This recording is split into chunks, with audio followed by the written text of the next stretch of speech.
Halo,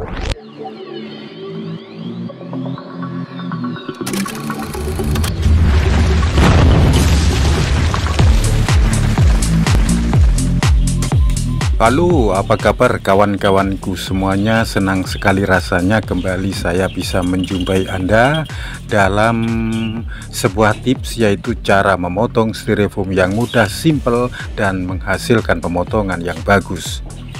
Tentunya juga kawan-kawan, saya selalu berdoa mudah-mudahan kita dalam keadaan sehat dan selalu bersemangat.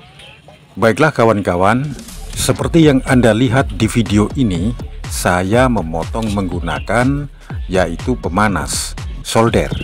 Solder ini berkekuatan 150 watt.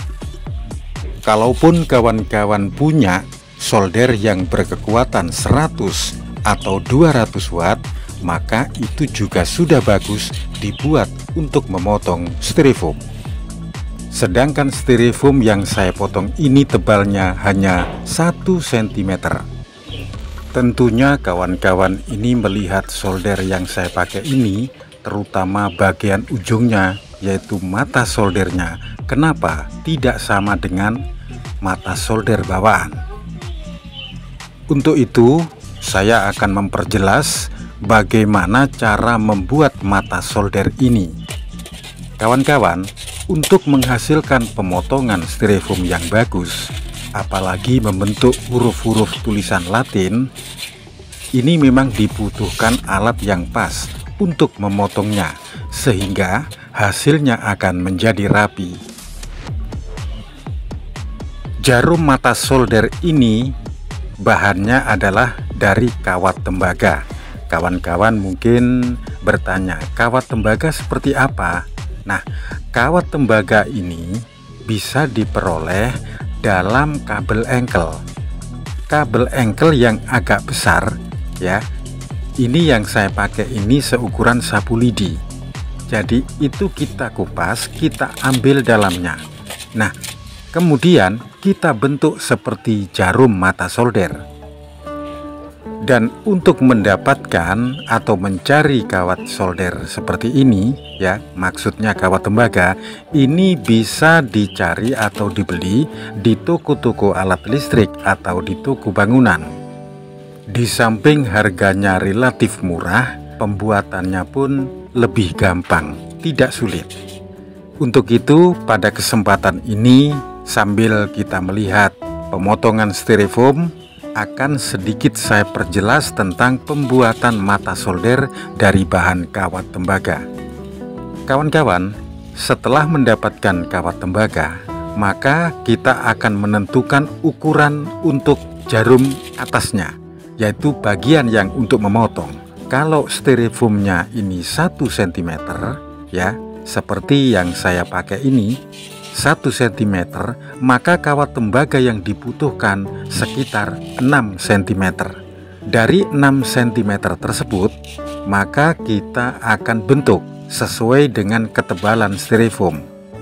Untuk bagian ujungnya, ini kita buat yaitu 2 cm untuk bagian memotong. Sisanya 4 cm ini kita lipat menjadi 2 cm.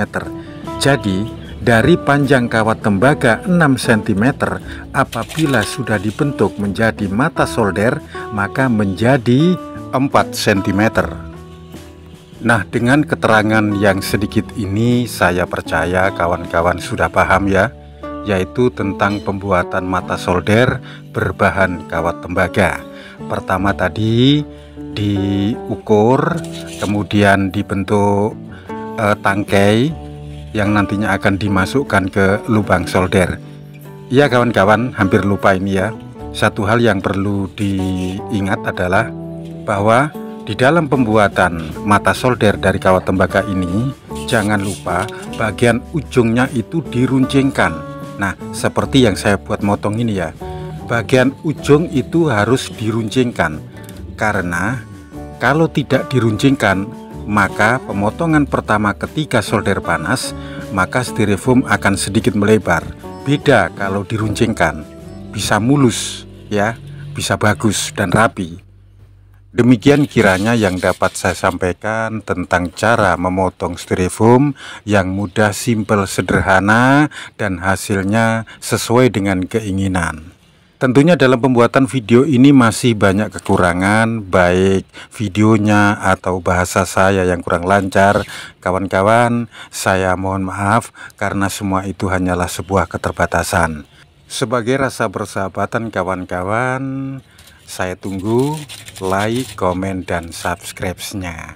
Dan apabila ada pertanyaan silakan ya ditulis di kolom komentar saya. Terima kasih.